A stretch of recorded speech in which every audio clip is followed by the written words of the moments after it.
The breaking news this hour, an outpouring of emotion here in Israel as Hamas releases 24 hostages kidnapped back on October 7th. CNN's Matthew Chance has details, including a closer look at the video Hamas released of the hostage handoff inside Gaza. They kidnapped and killed. But now Hamas is showing its gunmen releasing Israelis in Gaza. For many, these are disturbing scenes. 9-year-old Ohad Munda being embraced as he's set free. An old woman being carried by a masked man as Palestinians cheer. After 49 long days of captivity in Gaza, aid workers from the Red Cross drive them through the border into Egypt and to freedom. Egyptian television shows a convoy of vehicles heading to the crossing.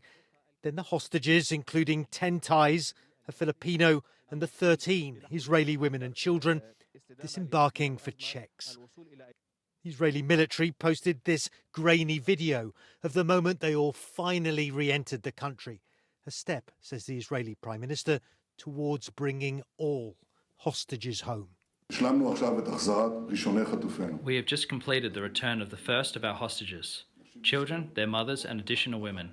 Each one of them is a whole world.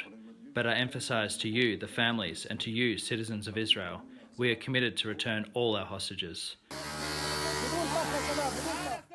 Most of the hostages released in this first group under the temporary truce were taken from Nir Oz, one of the small Israeli communities near Gaza ravaged by Hamas on October the 7th.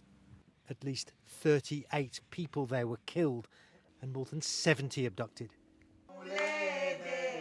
People like Danielle Aloni and her 5-year-old daughter, Emilia, both freed in this latest release, but the relatives they were visiting when Hamas attacked remain unaccounted for as hostages.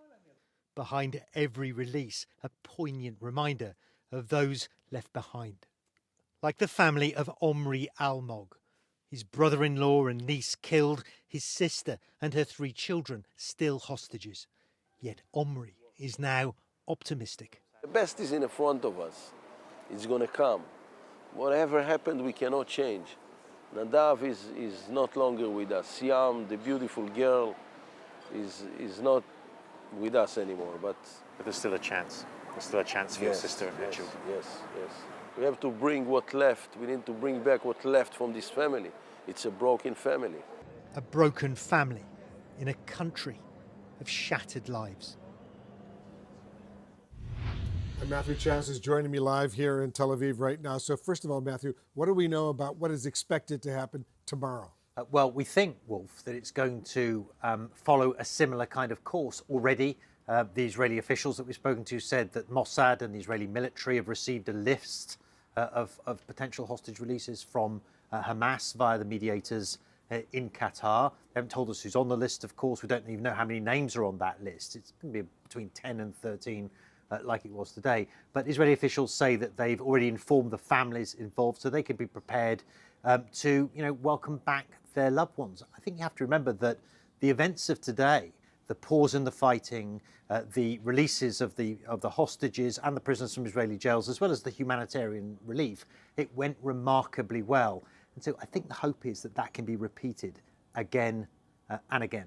Let's hope it does get repeated and these hostages are able to come home. Matthew, thank you very much. Matthew Chance reporting. I want to go to CNN's Oren Lieberman right now. He's over at the Wolfson Medical Center here in Tel Aviv. Oren, I know you're at this hospital where hostages have arrived. Update our viewers. What did you actually see?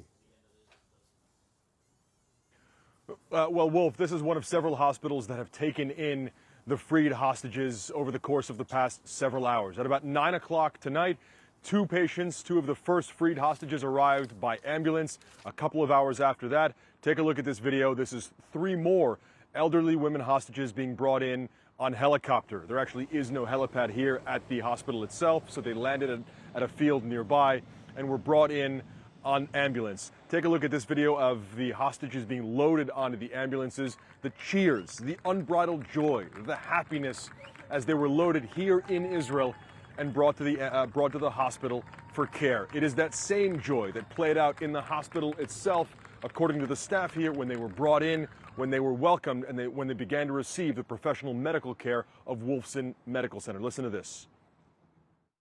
I think that there was no one in the room that could hold his feelings and stop crying, because it was a very emotional and exciting event.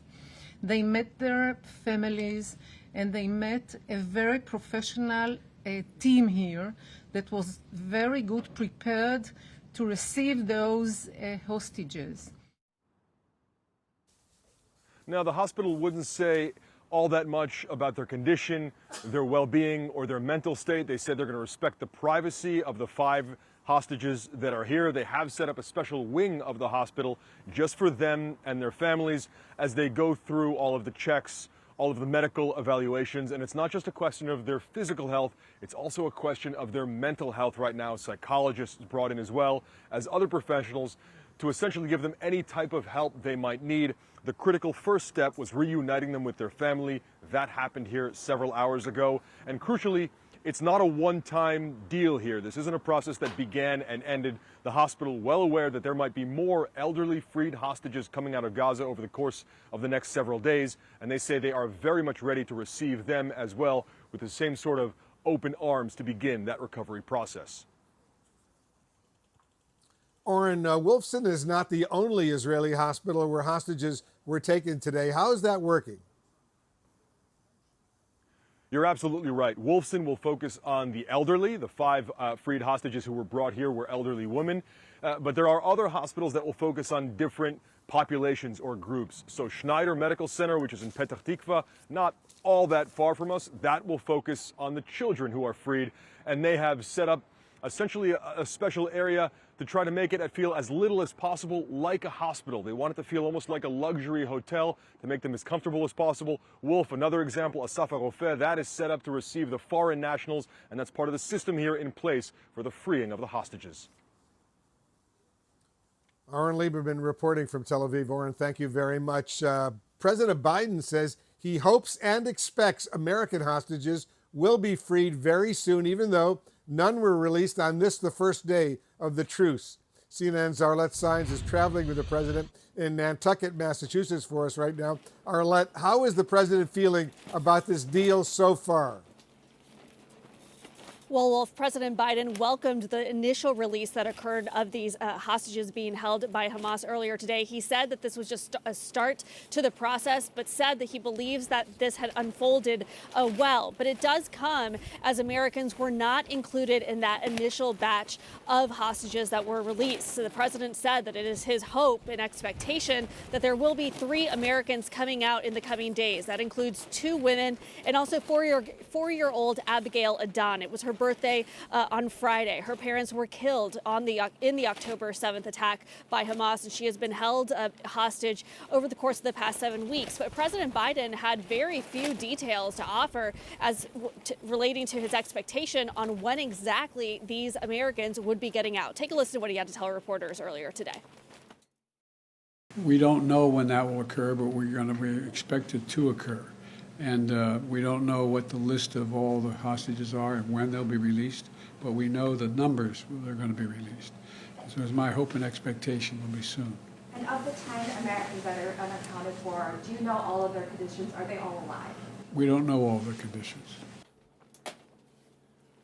So still a number of unanswered questions about the fate of these American hostages being held by Hamas. But President Biden today also expressed some optimism that this pause in the fighting that's currently slated for 4 days, he believes that could possibly be extended to get even more than the 50 women and children that had been negotiated in this initial deal. Now, President Biden had been working the phones throughout the week, including to the leaders of Egypt, Qatar, and Israel. He said that he will remain in contact with those leaders, counterparts in the region, as they are trying to make sure that this deal stays on track. Arlette Saenz reporting for us. Thank you very much.